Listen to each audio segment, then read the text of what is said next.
The fuel injection is all back in again and nothing seems to be leaking, which is nice.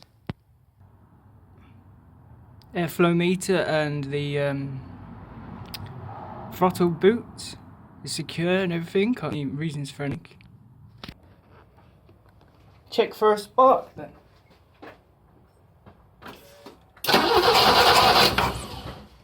Didn't see one then.